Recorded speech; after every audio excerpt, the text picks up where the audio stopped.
Thanks, Julian, and thanks to everyone here attending today, and thanks for the invitation for Reg and myself to attend. It's always good that the oil industry gets a bit of a look into the mining business. What I've got here today is, I've got a little bit of overlap with Reg, so I'll move through that quickly, but I want to talk about a few brief subjects. I'll go past the disclaimer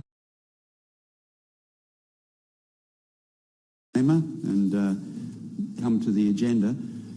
I want to give you a little bit of background on AWE, an opportunity to sell the company, so I'll take it. And then I want to talk briefly about the East Coast markets, which Reg covered quite well in his speech, but I'll cover some of the numbers in there and some of the risks on those numbers in terms of how they might influence price.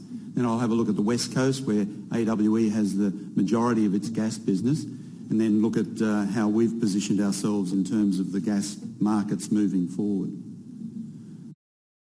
For those of you not familiar with AWE, we're a listed Aussie company, about a 900 million market cap.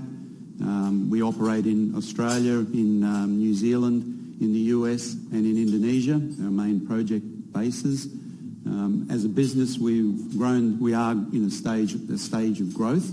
We have a number of key projects that will deliver significant growth for the company over the next 4 to 5 years. And in particular, you'll see there we've set ourselves a target as a company to double our production over the next 4 years, from about 5 million barrels of oil equivalent to 10 million barrels of oil equivalent, and to triple our EBITDAX numbers to over 500 million by 2018. So we've set ourselves some stretch targets there, and we think we've got the asset base and the business to deliver it. And part of that business is going to be in Australia in the gas business. Just a quick look at the East Coast markets, following on from Reg. What I've got here is a slide showing a couple of sets of numbers. One is the current demand-supply balance in the East Coast, and the other one is a look forward at 2020 after these LNG projects that are alluded to come on stream in Queensland.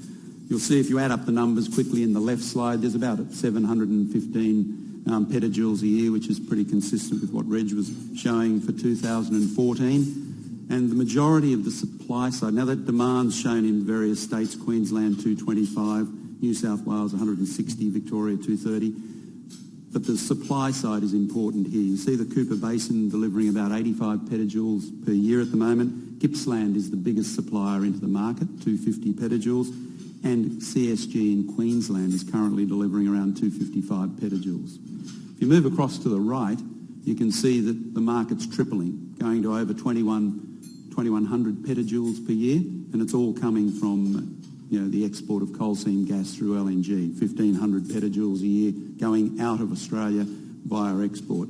And that will put stress on the delivery, the supply side. There's absolutely no doubt about that.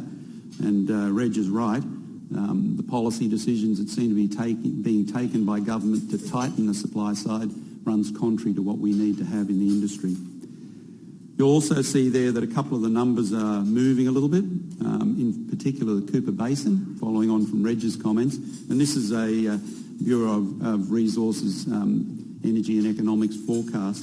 And you'll see there that the Cooper Basin is increasing substantially, and there's an expectation that both conventional and unconventional will be delivered out of the Cooper Basin. You'll see Gippsland's pretty steady. The Bass and Otway basins are still delivering, although Otway's coming off in the offshore. And obviously we need more domestic supply. However, in terms of gas prices, probably the biggest risk on this is going to be, do we move to netback LNG prices? And I think the consensus is we will do. That means the netback price for LNG, the gas delivered to the LNG plants in Queensland. And what are the risks in terms of the supply side? Well, obviously, Cooper Basin has a long way to go to get to 245 petajoules a year, and we know they're working hard on unconventional as well as conventional. But the big risk here is the coal seam gas delivery in Queensland, and I think there's an acknowledgement that the ramp-up in particular, coming into the start-up of these projects in the next couple of years, is behind, and can they deliver the gas in the longer term to meet that constant demand through the next 20 years? Now, there are a lot of wells being drilled in Queensland. I think 4,500 to get to the starting position, and then there'll be many thousands of wells drilled after that to maintain production. But it's a challenge, and that's the risk, I think, on the supply side. The demand's going to be there. They're going to sell LNG into the Asian market. It's just whether we can actually meet the supply, and it's going to put pressure on domestic performance as well. There are many forecasts of gas prices on the East Coast, and I've chosen this one from, the Bureau of Resource and Energy Economics. Shows different prices, and the ACIL Tasman and the EQ forecast for the various cities on the East Coast. But they're all trending in the one direction, and that's up. Significant volatility over the next 3 or 4 years as we go through this ramp up into the LNG projects. So at the moment, you can buy spot gas in Queensland for next to nothing because there's too much gas being produced from CSG because there's nowhere for it to go in reality. They can't shut the wells in constantly. They have to rotate through production on those wells. So there's cheap gas in Queensland. Once we ramp up into the 3 projects, it's not going to be cheap anymore. And it's forecasting, pretty much everyone's forecasting, going to net back LNG prices in 2018 plus. And that's the reality of the industry and the reality of the supply side. If I move across now and just talk briefly about the West Coast, and I will say we are a participant in the East Coast, in the Otway and the Bass Basins, as a joint venture partner there in the offshore, and we have a lot of uncontracted gas that will be coming into contract negotiations over the next couple of years and being delivered in 2017, 18 and beyond, and I'll show you a slide on that as well. If you look at Western Australia, it's a case in point where LNG already exists and it is being exported, and Reg is right. We've seen domestic prices moving up towards netback prices over the last few years, even with the DMO, the domestic obligations that the government have put in, I think since 2006 or 8 it was, I'm not sure. But they've been in place for a number of years and we've seen the price edging up. 2014, there's a nice balance again, but it's a balance driven by supply from the North West Shelf project, which has a domestic obligation and it's meeting that at the moment. Those contracts from the North West Shelf will run off over the coming years. It's a real pleasure to be here and to hear such stirring words. By the time we stood up and made a noise in all respects. But the reality Bruce and I were wondering who's going to go first. We thought about tossing a coin. And I said to him at one stage, why don't we swap? I'll do AWE and you can do beach. Years ago across 2020. Well, I still do that for all you know. Domestic market shown there, we don't expect to grow enormously. Let me just flick on to the first slide. Hopefully that will work. Yeah. They will not be delivering gas. Well, certainly the current state of play of the Eastern Australian gas market has provided plenty of discussion topics. Today I'd just really like to focus on, first of all, how global demand has influenced investment domestically and the resulting East Coast gas market fundamentals, including plenty of challenges currently facing the industry. Well, let me talk about beach in the sense that we've seen this coming for a long time and how we've positioned ourselves to evolve and maintain a position as an upstream gas supplier. Now, that's pertinent in the sense of where is the gas going to come from? One of the areas that choices in Eastern Australia are somewhat limited. And then finally, what I believe are the next key steps to ensure a more harmonised future for all our stakeholders. So let's just look at some of the market dynamics. In terms of substitution for gas, and I think without here's a world map. On the mining Here's sector, an interesting thought. Coming off and margins are being. There are more people inside that small circle than anywhere else in the world. Energy supplies into mine sites, power That's why they're energy hungry.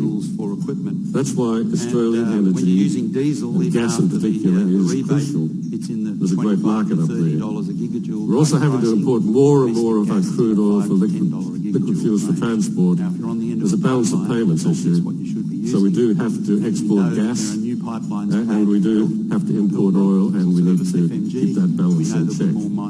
But certainly we have an energy-hungry China, India, Japan's recent nuclear challenges have pushed them more and more towards gas. So there's a huge demand for transportable, low-emission energy. And it does solve the emissions problem. It generates affordable power on a daily basis, uninterruptible basis.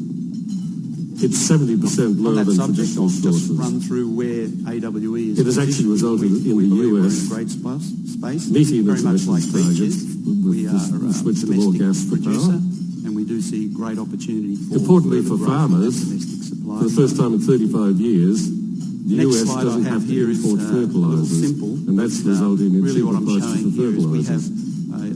So what do you have to do to transport gas? The red and the blue on this slide. To liquefy it, you've got to take it to a temperature of minus 161 degrees Celsius, and that reduces the volume by about 600 times. Contracted value we're forecasting to produce beyond that.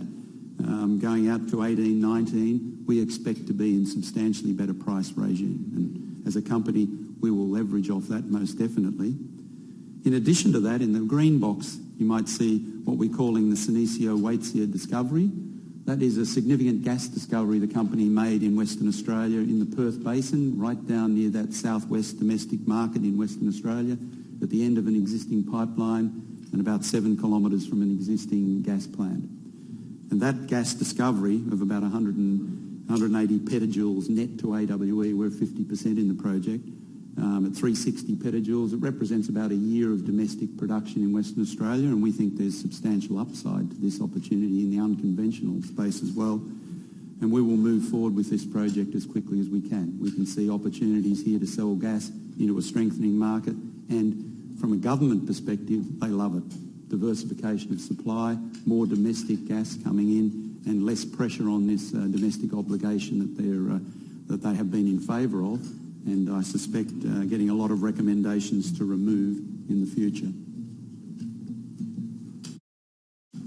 Just on that discovery, some of the quickly on the volumes. We've published these before, so there's not a lot of news here, but we've got one of the things I would focus on here is that for us, we see the same dilemmas that the industry is seeing across Australia in terms of the Twitter space, so to speak, or the opposition to hydraulic fracturing and unconventional gas, although the gas is all the same, it's just coming from tighter rocks.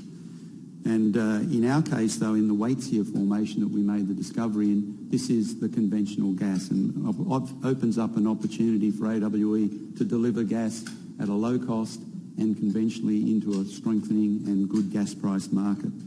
On top of that, we've got unconventional opportunities in the Irwin River of a similar or greater magnitude, and we are very similar to the players in the Cooper Basin. We're pursuing the shale gas opportunity, albeit at a much more measured pace, but we've got a strategy here to pursue unconventional as well as conventional gas in the Perth Basin.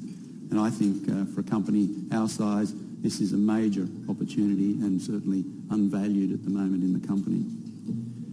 So I think in conclusion, it's pretty clear that the industry is in a state of change. The East Coast market is going to be disrupted, I think, over the next 3 to 4 years by the arrival of LNG and the demand side.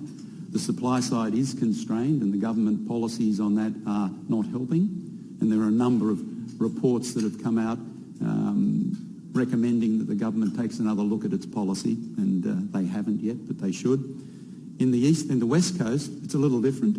The Western Australian government is taking a much more measured approach. They're going through a parliamentary inquiry at the moment into hydraulic fracturing in Western Australia, and they're actually evaluating the science as well as hearing the rhetoric.